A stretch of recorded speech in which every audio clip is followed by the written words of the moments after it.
I'd like to be involved.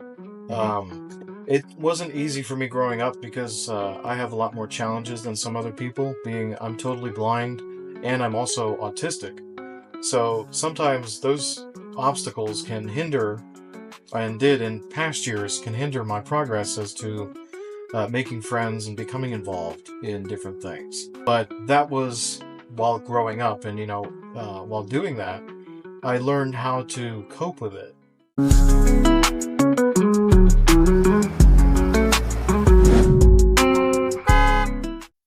Welcome to Opportunity Knocks. I'm your host, Todd Patton. And listen, we have royalty. We have radio royalty in the Sprinter van. We have the one and only Dr. Bob Woodruff. And let me say, I have so much respect for you, Bob. I mean, you have, you're an inspiration. I mean, that's the easiest way I could put this. I see what you do in the community. I see how you give back. And just everything about you, Dr. Bob, is stand up. It's A plus. I have nothing but such great things to say about you. Love you, man. You're part of our family. I want to hear the story of how you, because if it wasn't for you meeting Ryan, we would have never met. You'd never met Scott. You'd have never met my mom. You'd never met any of our family. How did that happen? How'd you meet Ryan? Thank you, Todd, for the kind words. So Ryan and I are both involved with an organization called Honor Flight South Florida. We are a nonprofit organization that flies veterans, World War II, Korea, and Vietnam veterans, to see their memorials up in Washington, D.C. And Honor Flight had come to South Plantation High School, where I was attending school. Um, What year was this? this was 2014, Okay. 10 years ago at the time of this Okay. recording.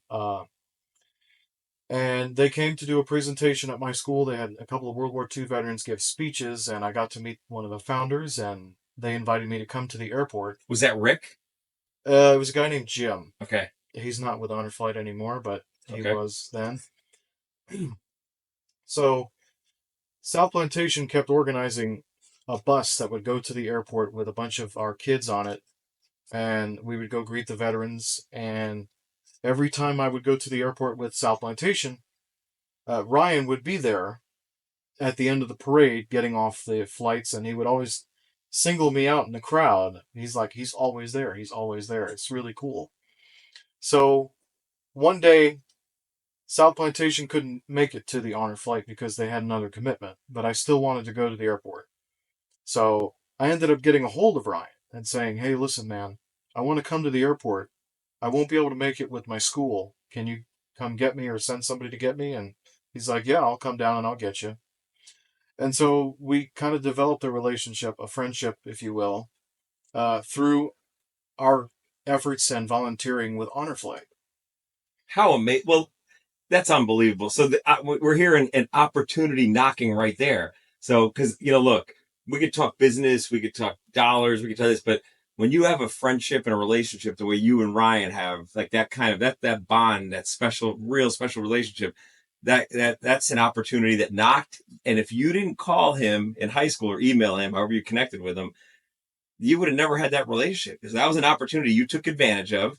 And And let me tell you, it has been really good to me. Ryan and his family have been nothing but nice, and I appreciate all of the kindness that they have shown me.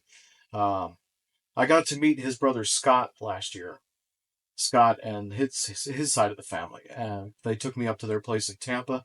They let me stay there in Tampa with them, and they took me to a Rays game so I could meet some of their broadcasters. And let me tell you, some of the nicest people I've ever met. They oh will yeah, go out. you They will go out of their way to help you out, whatever you want. They were willing to do it. We had a party. We played the piano together. He let me play on his speakers. I got to play music. Nicest man in the nicest family. I've almost wanted to cry because it was such a great experience that I got to take advantage of. It's because of Ryan and Scott and all you guys. I love it, man. I love it. And I just had to tell that quick story. I love it, man. You mentioned the Rays game, and I remember them taking pictures and sending it to me of you you were actually in the booth, right? I got into the Spanish radio booth and I talked with Enrique Olio, who's the only blind MLB announcer that calls games. He's a color Wow. commentator, and he's totally blind. He's been doing it for 25 years. Good guy, I'll tell you.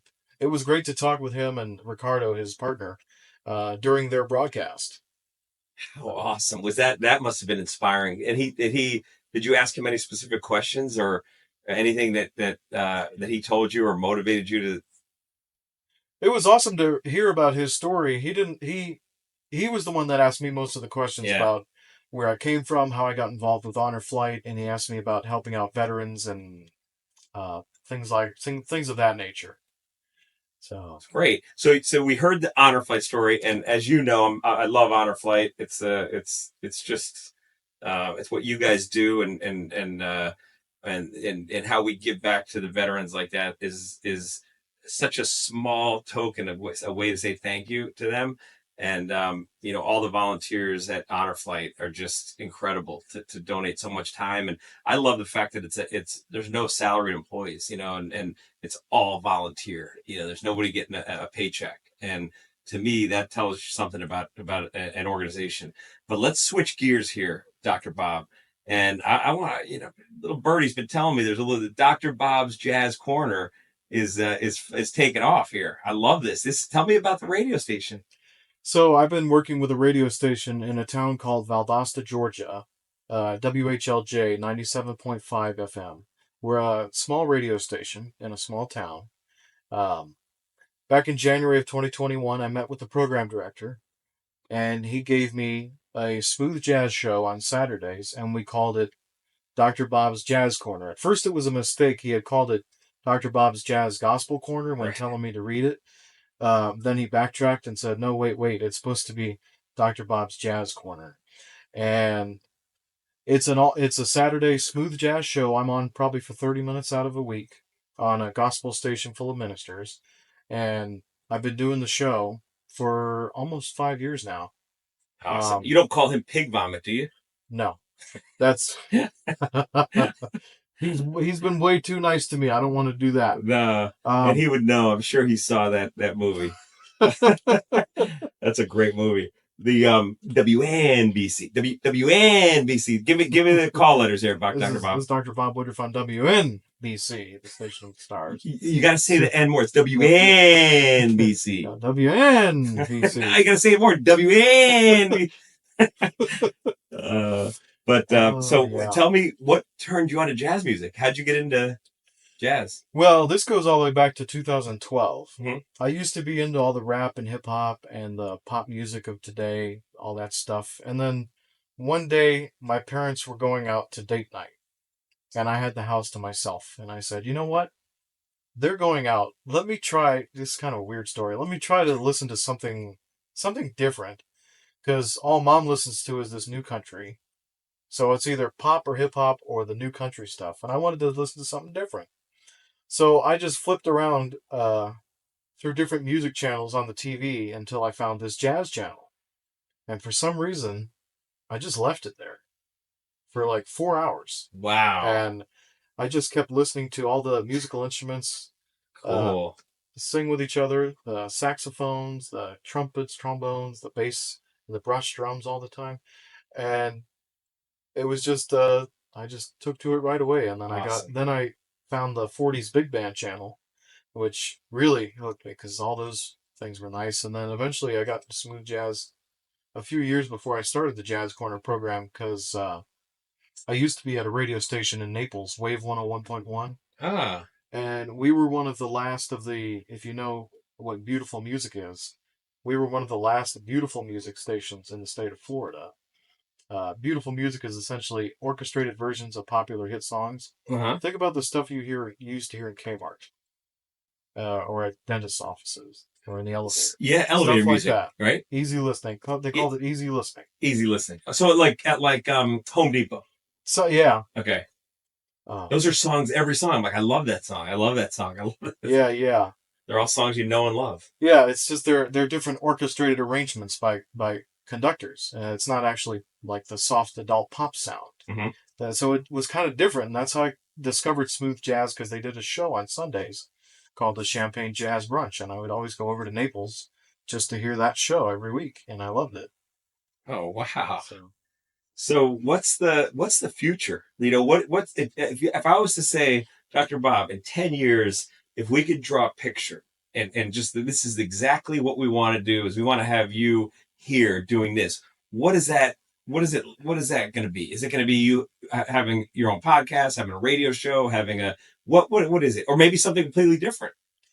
Well, I'd love to have a radio show in the future if radio is still a viable thing, because tastes have changed and people are streaming more. But I think a radio show could still be a thing if you were engaging with your audience.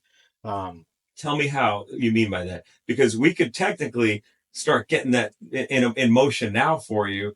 Meaning, you know, the term podcast. Just throw that out the door for a second. Ultimately, what we're doing is we're recording a show. We're in a studio right now, and whether we the distribution of it, which would be radio or whatever like that. But obviously, with the podcast, you're distributing it everywhere, and one of those distribution channels can be radio. In other words, especially now with the amount of as you're doing, exactly a perfect example is you create your content in your house, right? And yeah. then edit it and do all your production, post production stuff.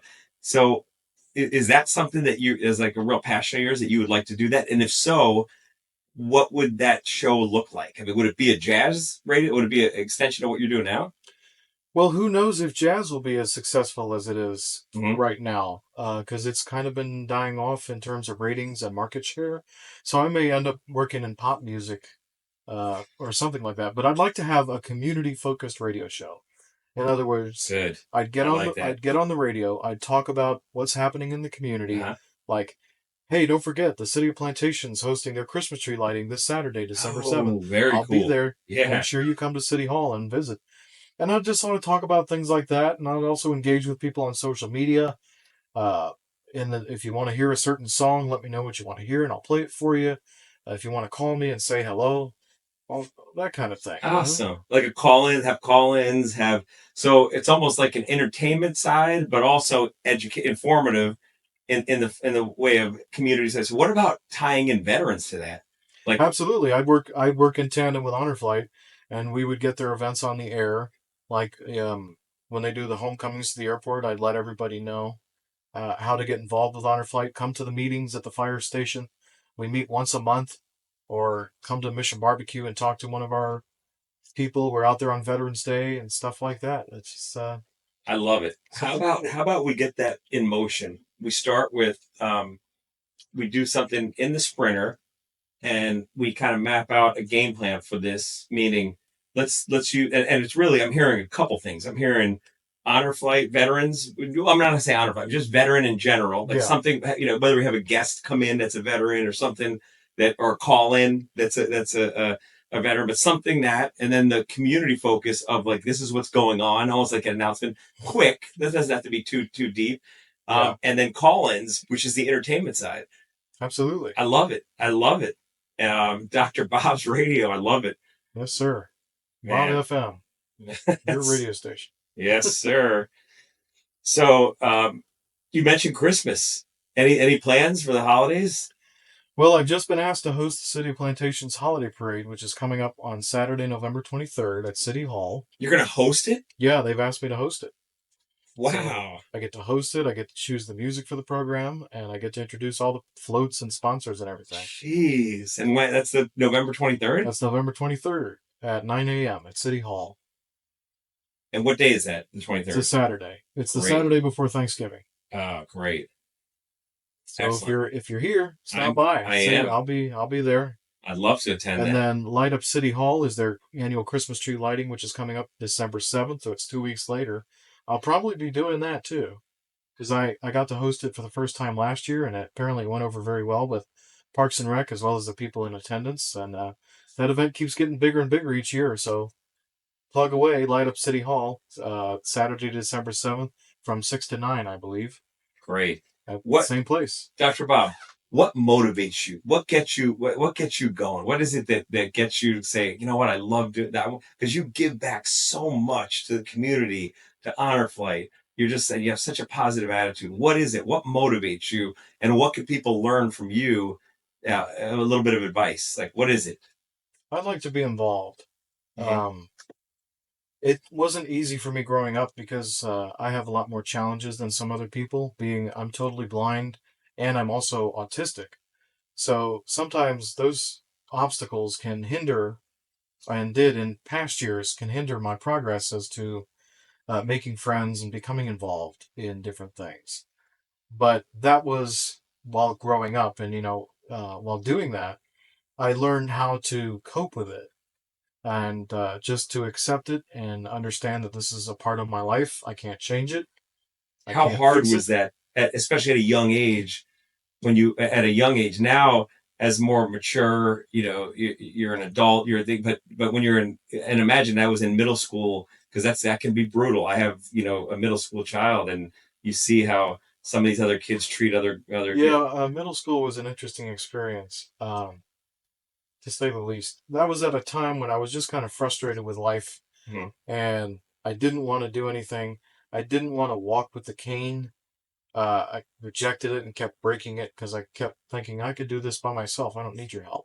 Mm-hmm. So that took a little while to embrace. And then also, people did do things to me in middle school that were not very nice. But I guess it started in eighth grade. I started to get a rapport with teachers, Mm-hmm. and I started to get better grades. And then I made some friends and got involved with some clubs and started doing this hosting for their little parent nights that they do for each subject.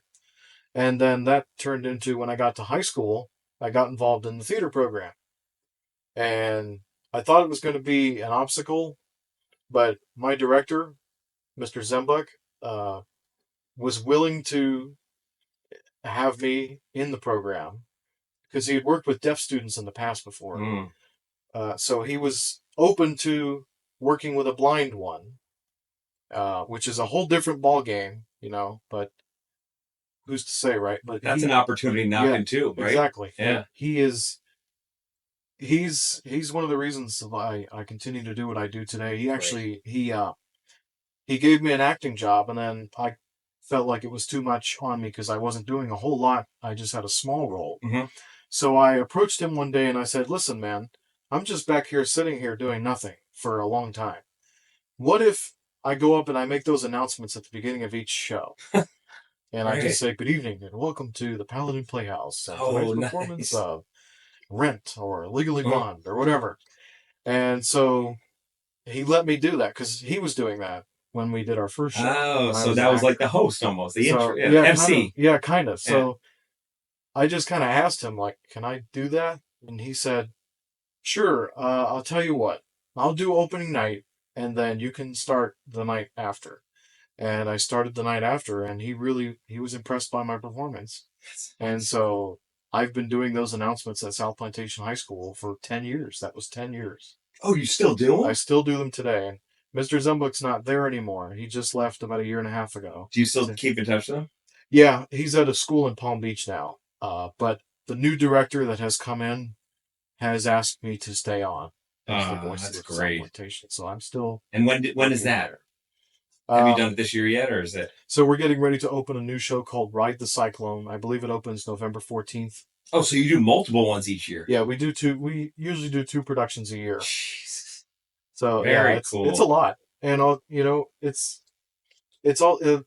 There's a lot of volunteering that goes into that also because the kids volunteer their time after school, and then the parents. There's a Friends of the Theater group that meets every month, and they're a volunteer organization, and they help out with putting together various fundraising events like car washes, a spaghetti dinner, a Mm-hmm. little concert thing, and it helps us to raise money for our program because the school district, we don't get any money from them.